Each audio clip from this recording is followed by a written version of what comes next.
Hi friends, ನಮಸ್ತೆ ಎಲ್ಲರಿಗೂ. ನಾನು ನಿಮ್ಮ ಪ್ರೀತಿಯ ಕುಸುಮ ಮಾತಾಡ್ತಾ ಇರೋದು. ಬನ್ನಿ, ಇವತ್ತಿನ ವಿಡಿಯೋದಲ್ಲಿ ನಾನು ಒಂದು ಹೆಣ್ಮಕ್ಳಿಗೆ ತುಂಬ ಹೆಲ್ಪ್ ಆಗೋವಂಥ ಸುಮಾರು ಟಿಪ್ಸ್ ತೊಗೊಂಡು ಬಂದಿದ್ದೀನಿ. ಅದು ಯಾವೆಲ್ಲ ಇರುತ್ತೆ ಟಿಪ್ಸಲ್ಲಿ ಅಂತ ನೋಡ್ಕೊಂಡು ಬರೋಣ ಬನ್ನಿ.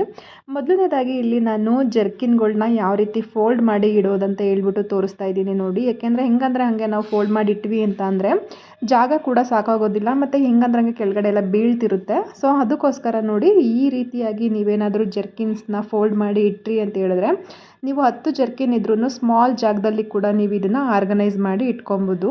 ಕಬೋರ್ಡಲ್ಲೆಲ್ಲ ಕೆಳಗಡೆ ಬೀಳ್ತಿರುತ್ತೆ, ನೀವು ನಾರ್ಮಲಾಗಿ ಜೋಡಿಸಿ ಇಟ್ವಿ ಅಂತ ಹೇಳಿದ್ರೆ ಒಂದಾದ್ಮೇಲೆ ಒಂದು ಕೆಳಗಡೆ ಜಾರಿ ಬೀಳೋ ಸಾಧ್ಯತೆ ಕೂಡ ಇರುತ್ತೆ. ಸೊ ಈ ರೀತಿಯಾಗಿ ನೀವೇನಾದರೂ ಮಡಚಿಡೋದಾದರೆ ನಿಮಗೆ ಎಷ್ಟು ಬಟ್ಟೆ ಇದ್ದರೂ ಕೂಡ ಒಂದು ಕೆಳಗಡೆ ಒಂದು ಜಾರಿ ಬೀಳೋದಾಗಲಿ ಬಿಚ್ಕೊಳ್ಳೋದಾಗಲಿ ಏನೂ ಆಗೋದಿಲ್ಲ. ನೋಡಿ, ಈ ರೀತಿ ನೀಟಾಗಿ ಕೂತಿರುತ್ತೆ, ನೋಡೋದಕ್ಕೂ ಅಷ್ಟೇ ತುಂಬ ಬ್ಯೂಟಿಫುಲ್ ಆಗಿರುತ್ತೆ. ಇದಕ್ಕೆ ಏನು ಮಾಡಬೇಕಪ್ಪ ಅಂತ ಹೇಳಿದ್ರೆ, ಜರ್ಕಿನ್ ಅಂದರೆ ಸಾಮಾನ್ಯವಾಗಿ ನಾವು ಡೈಲಿ ಯೂಸ್ ಮಾಡೋದಿಲ್ಲ ಅಲ್ವಾ.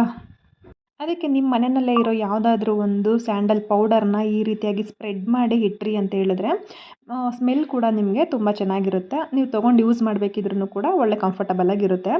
ಮುಂದಿನ ಟಿಪ್ಸ್ ಏನಂತ ನೋಡೋಣ ಬನ್ನಿ. ನಿಮ್ಮ ಮನೆಯಲ್ಲಿ ಈ ಥರ ಚಾಕುಗಳು ಇರುತ್ತೆ ಅಲ್ವಾ, ನೀವು ತುಂಬ ಯೂಸ್ ಮಾಡ್ತಾ ಇರ್ತೀರಾ ಅಂತ ಹೇಳಿದ್ರೆ 1-2 ತಿಂಗಳಿಗೆಲ್ಲ ನೀಟಾಗಿ ಕಟ್ ಆಗ್ತಿರಲ್ಲ. ಅವಾಗ ಏನು ಮಾಡಬೇಕಪ್ಪ ಅಂತ ಹೇಳಿದ್ರೆ, ಈ ಥರ ಒಂದು ಲೋಟದಲ್ಲಿ ಅಕ್ಕಿ ತೊಗೊಂಡು ಈ ರೀತಿಯಾಗಿ ನೀವು ಸ್ಕ್ರ್ಯಾಚ್ ಮಾಡ್ಕೊಂಡು ಬಂದ್ವಿ ಅಂದರೆ ತುಂಬ ಚೆನ್ನಾಗಿ ಆಗುತ್ತೆ ನೈಫ್ಗಳು.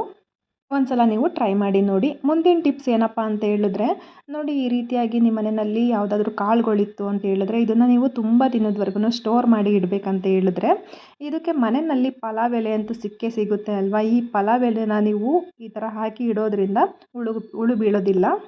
ನೆಕ್ಸ್ಟ್ ಟಿಪ್ಸ್ ಯಾವುದಂತ ಹೇಳಿದ್ರೆ ನೋಡಿ, ಇಲ್ಲಿ ನಾನು ಒಂದು 5-6 ಬೆಳ್ಳುಳ್ಳಿ ಸಿಪ್ಪೆನ ತೆಗೆದು ಇಟ್ಕೊಂಡಿದ್ದೀನಿ. ಮತ್ತು ಒಂದು ಸ್ವಲ್ಪ ಲವಂಗ ತೊಗೊಂಡಿದ್ದೀನಿ. ಇದನ್ನು ಒಂದು ಬೆಳ್ಳುಳ್ಳಿಗೆ 2 ಲವಂಗ ಆ ಥರ ನೀವು ಈ ಥರ ಚುಚ್ಕೊಬೇಕು ನೀಟಾಗಿ.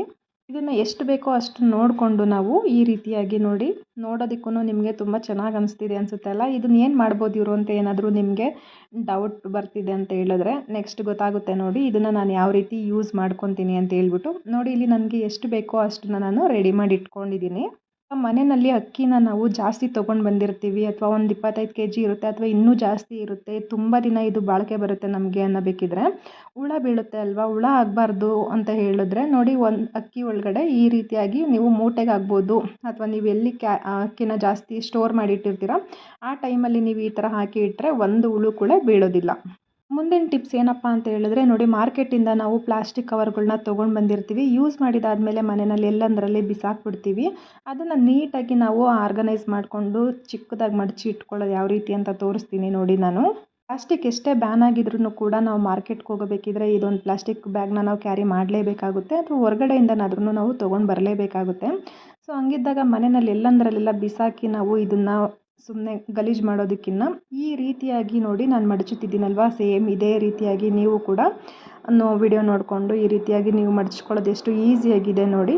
ಈ ರೀತಿಯಾಗಿ ಫೋಲ್ಡ್ ಮಾಡಿ ಇಟ್ಕೊಂಡು ಇದನ್ನು ಎಲ್ಲಂದ್ರೆ ಹಂಗೆಲ್ಲ ಇಡೋದಕ್ಕಾಗೋದಿಲ್ಲ ಅಲ್ವಾ. ನೀವು ಒಂದು ಯಾವ್ದಾದ್ರು ಮನೆಯಲ್ಲಿ ಖಾಲಿ ವೇಸ್ಟ್ ಬಾಟಲ್ ಇತ್ತಂತ ಹೇಳಿದ್ರೆ ಈ ರೀತಿ ಒಂದು ಪ್ಲಾಸ್ಟಿಕ್ ಡಬ್ಬದಲ್ಲಿ ಹಾಕಿ ನೀವು ಇಟ್ಕೊಬೋದು. ಈ ಟಿಪ್ಸ್ಗಳೆಲ್ಲ ಇಷ್ಟ ಆಯಿತು ಅಂದರೆ ಒಂದು ಲೈಕ್ ಕೊಡೋದನ್ನು ಮರಿಬೇಡಿ. ಹಾಗೆ ಆದಷ್ಟು ನಿಮ್ಮ ಫ್ರೆಂಡ್ಸಿಗೆ, ಫ್ಯಾಮಿಲಿಗೆ ವಿಡಿಯೋನ ಶೇರ್ ಮಾಡಿ. Thank you.